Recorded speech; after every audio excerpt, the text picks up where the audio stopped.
Hey, everybody. How is everybody today? Good. Good. Hi, Deanna. Hi, Miss Preston. Here's the most pathetic thing you've seen all day. Aww. He's bummed. He got an owie and he won't stop nibbling on himself. And you're actually going to see from the journal topic today. You know how most of the journal topics have related to the book? Yeah. Well, today I switched it up a little bit and I asked a question about what's the most frustrating or embarrassing or weird thing that you've had to do that's not in your routine since we've been on the campus closure. And I'll go first. I even put it on the blog. Mine was having to hold the dog while my wife clipped his toenails yesterday. Normally we just take him to the groomer. It sucked. I brought up kids. I've dealt with infants. I've dealt with poop and barf. I don't ever want to do that dog thing again. That's nope. All right. So what's new and exciting with you? Anybody have anything to report?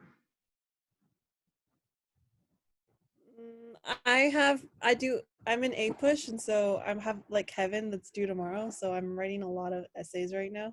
Yeah. Oh yeah, I'm a little tired, but little bit, but I'm making it. So I caught the second part of that, Deanna. What are you writing for? For my AP US history class, we have Heaven, and Ah, so like all those essays that are due. So I have a couple more left because they're due tomorrow, but I'm like a little tired from it. So right on. Well, good. So now that I know that that's ending for you, we're going to be picking up the pace on the AP side of things. So get ready because there's a few people who have posted and I've been able to help with editing. And then there's a lot of people who haven't. So I'm going to be catching up with people starting later on this week. But I'm okay. glad that that's wrapping up for you. Well, the first half is. Well, look at it this way. You've got, what is it, April 7th? You got about a month. And then it's all over one way or the other as far as the AP exams go. Yeah. All right, everybody. Yesterday when we left off, Montag was talking to who? Faber? Right. And if anybody's just joining us and hasn't been keeping up, who is Faber?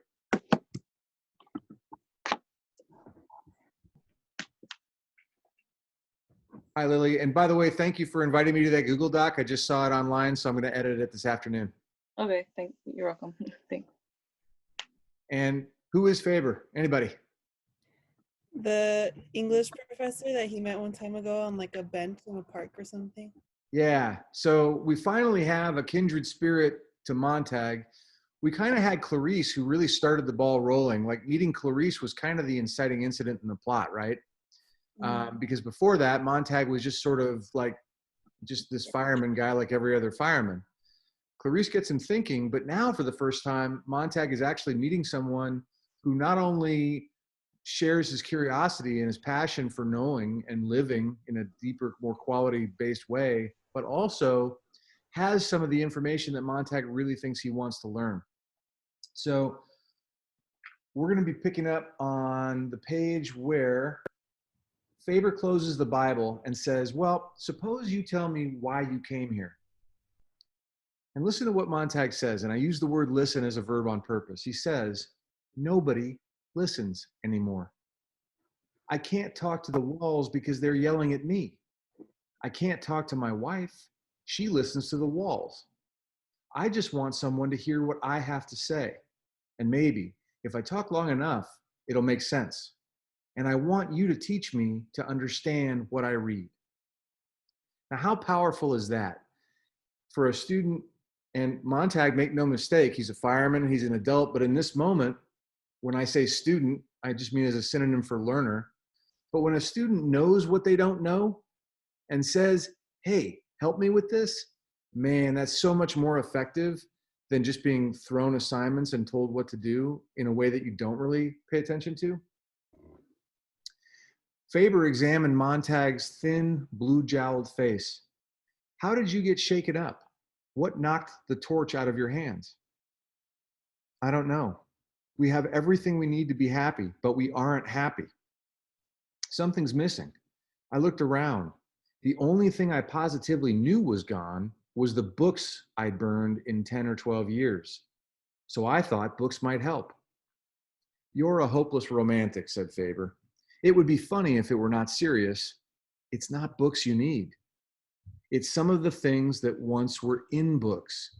Now that's really important. If you're a person who's inclined to take notes or remember little moments like that, it's not the books, it's what was in the books. The same things could be in the Parlor families today. The same infinite detail and awareness could be projected through the radios and televisors, but are not.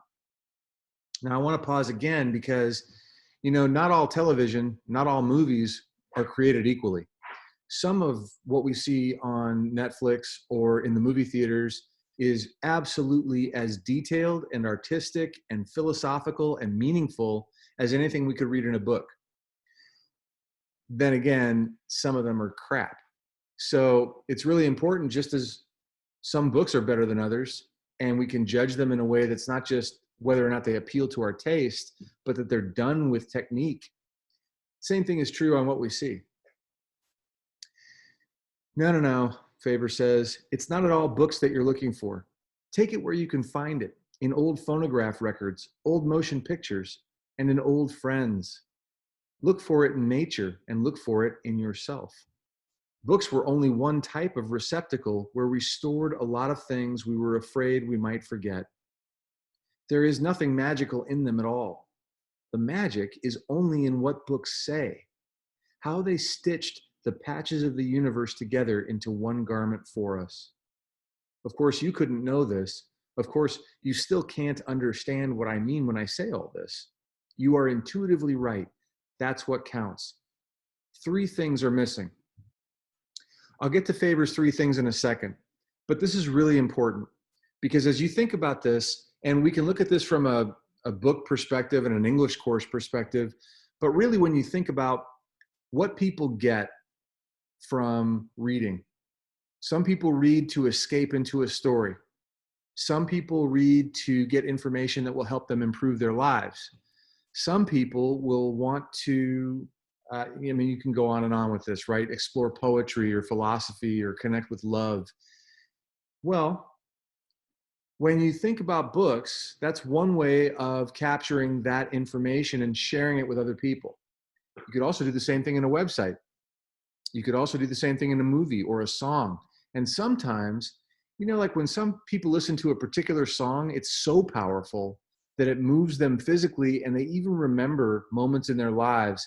Like if you put on a particular song for your parents, it'll bring them right back to a moment in their lives that nothing else would do the same trick in that same way.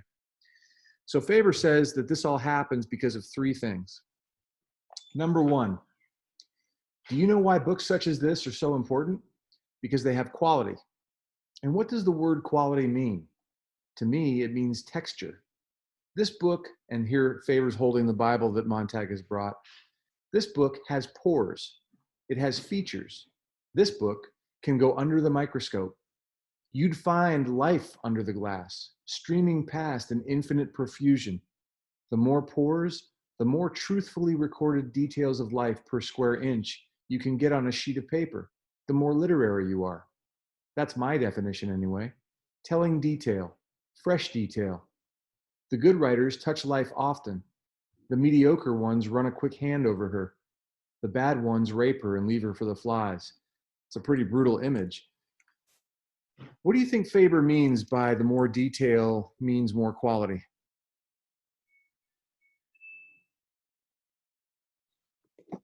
I guess more the more detail there is in something, the more time it took to put all that detail in. So it was more higher quality. I think that's a really good point. You're right. Anything else? It's easy to with the more detail, it's easy to get a certain picture in your head too. Yeah, to connect with the reader. So Yeah. for example, in those essays that you're writing, Deanna, you've got to have a lot of reasons, details, and facts to support things, right? You have to synthesize and support all that. Yeah. And I think about how even in class, when we talked about your journals, and I said, if you just give me a taste and say, yesterday I went to the mall, so yeah. Okay. Well, now you've given me a little bit of information and I want to know so much more. But if you go into detail about, and in fact, is Vivica with us today? Not yet? Okay. Oh, hey, Ray, good to see you here. Uh, So when Vivica wrote an essay for the AP practice, she was writing about the mall and she went into all the detail about the food in the food court or the kinds of people that worked at the theater. And by going into all that detail in reading it, I actually felt like I was right there. I could see all of that and experience that with her in a way that if we were to just to share a couple sentences out loud, I wouldn't quite get. And here's the other thing. If I don't get a detail the first time around, you guys and I have had this conversation before, but you know how when sometimes you read a sentence and you get to the end and you feel like, oh my gosh, I wasn't even really there, so I have to read it again? Well, in a book, you get to. And the more details there are, the more that you can take time and really connect to it. So Faber says, now do you see why books are hated and feared? They show the pores in the face of life. Because for all those details, there's also imperfections. The comfortable people want only wax moon faces, poreless, hairless, expressionless, like in all those Pretty People magazines where the pictures are all faked out and people look more perfect than they are. We are living in a time when flowers are trying to live on flowers instead of growing on good rain and black loam. Does anyone know what loam is? like loaning somebody something, like letting them borrow it. Oh yeah, you know what? It sounded like that, Ray. I'm actually going to put it in the chat. It's LOAM. Does anyone recognize that word? So loam is soil. And when you think about it, something as beautiful as a flower takes fertilizer, poop, dirt, muck, something that isn't that attractive by itself. So when you think about a person who writes a beautiful poem, sometimes they have to sit through a class on grammar or practice their spelling or learn more vocabulary. Even fireworks, for all their prettiness, come from the chemistry of the earth. Yet somehow we think we can grow feeding on flowers and fireworks without completing the cycle back to reality. Do you know the legend of Hercules and Antaeus, the giant wrestler, whose strength was incredible so long as he stood firmly on the earth? But when he was held rootless in midair by Hercules, he perished easily. If there isn't something in that legend for us today, in this city, in our time, then I am completely insane. Well, there we have the first thing I said we needed: quality, texture of information. All right, so for those of you keeping score at home, the first thing Faber says we need from books is quality. And the second, leisure. Oh, but we've plenty of off hours. Now this, when Faber talks about leisure, I want you to think about how people are spending their time.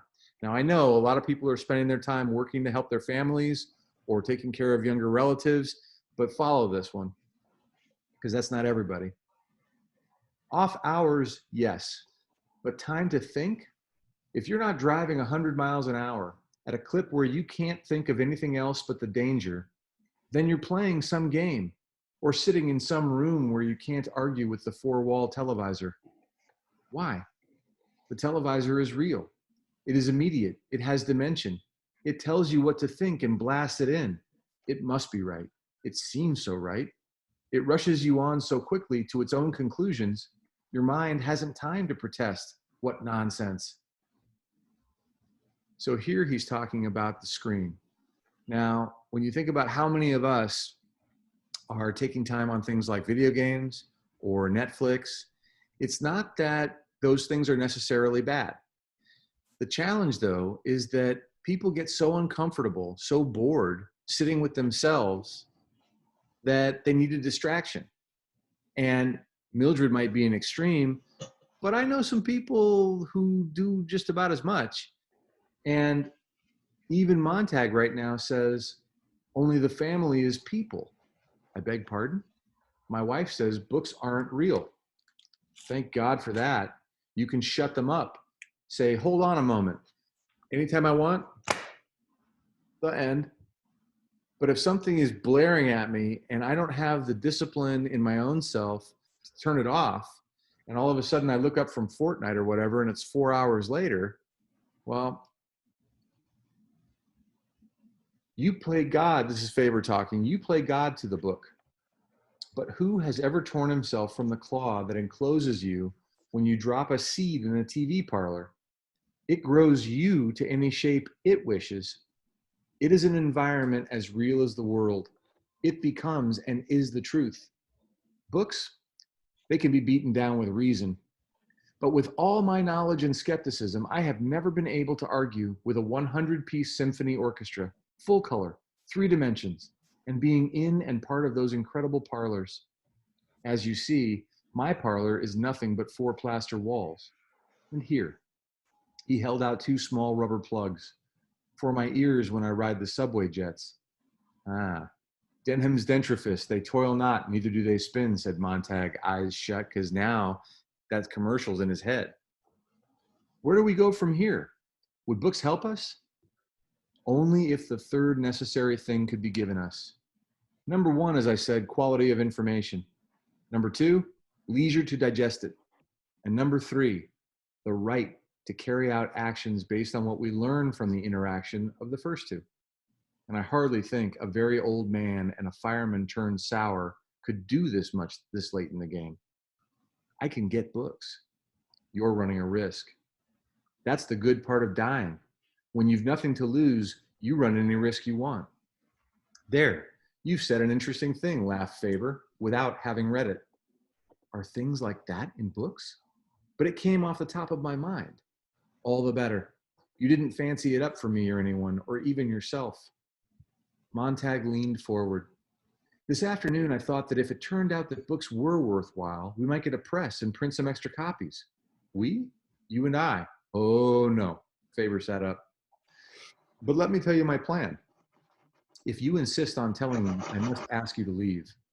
But aren't you interested?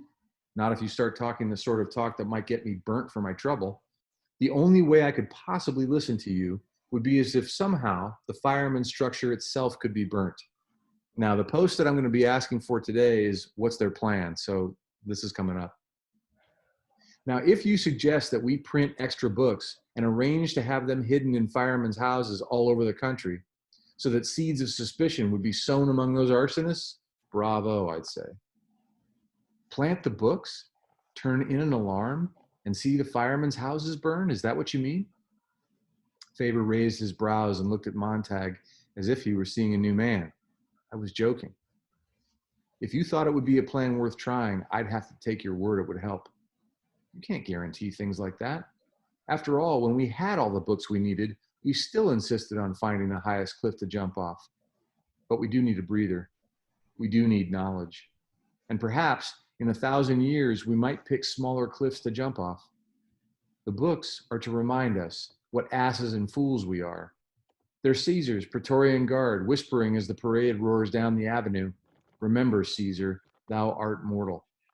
Now, this actually needs a little explanation. In Caesar's time, the emperor to a lot of people was seen as so powerful that he was invincible. And it was really important for the emperor to remember in his own mind that he wasn't. And so the Praetorian Guard was like the emperor's own bodyguards. And by telling him to remember that he was mortal, he could more maybe humanely identify with what everyone else was going through and make better decisions. People who think they're going to live forever, like some teenagers, make dumb decisions and take lots of risks. No one here, naturally. Most of us can't rush around, talk to everyone, know all the cities of the world. We haven't time, money, or that many friends. The things you're looking for, Montag, are in the world, but the only way the average chap will ever see 99% of them is in a book. Don't ask for guarantees, and don't look to be saved in any one thing, person, machine, or library. Do your own bit of saving, and if you drown, at least die knowing you were headed for shore. Faber got up and began to pace the room. Well, asked Montag, you're absolutely serious? Absolutely. It's an insidious plan, if I do say so myself. Now, do you get to what their plan is? They're going to plant what they're Like, thinking anyway is that fire people, the arsonist house to burn. say again. They're gonna, what's it called?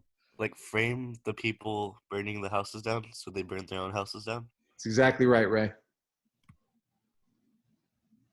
It's an insidious plan, if I do say so myself. Insidious means like sneaky and evil, but also really clever. Faber glanced nervously at his bedroom door. To see the firehouses burn across the land, destroyed as hotbeds of treason, the salamander devours his tail. Oh, God. I have a list of firemen's residences everywhere. With some sort of underground, can't trust people. That's the dirty part. You and I and who else will set the fires? Aren't there professors like yourself, former writers, historians, linguists, dead or ancient? The older, the better. They'll go unnoticed. You know dozens, admit it. Oh, there are many actors alone who haven't acted Pirandello or Shaw or Shakespeare for years because their plays are too aware of the world. We could use their anger. And we could use the honest rage of those historians who haven't written a line for 40 years. True. We might form classes in thinking and reading. Yes. But that would just nibble the edges. The whole culture is shot through. The skeleton needs melting and reshaping. Good God, it isn't as simple as just picking up a book you laid down half a century ago. Remember, the firemen are rarely necessary. The public itself stopped reading of its own accord. You firemen provide a circus now and then at which buildings are set off and crowds gather for the pretty plays. But it's a small sideshow indeed, and hardly necessary to keep things in line. So few want to be rebels anymore. And out of those few, most, like myself, scare easily. Can you dance faster than the white clown? Shout louder than Mr. Gimmick and the Parlor families? If you can, you'll win your way, Montag. In any event, you're a fool. People are having fun. Committing suicide, murdering. Now, Faber is telling Montag basically, imagine if Montag was an English teacher for a second, and Montag was saying, my students, they all need this. I get what you're saying, and I want to give it to them. And Faber's like, yeah, shut up, man. They're on their phones playing video games. They're having fun. They don't want you. They don't want this. What are you kidding? A bomber flight. Now remember, while Montag is having this kind of epiphany and this crisis of personality where he wants to explore these ideas, that's his inner conflict.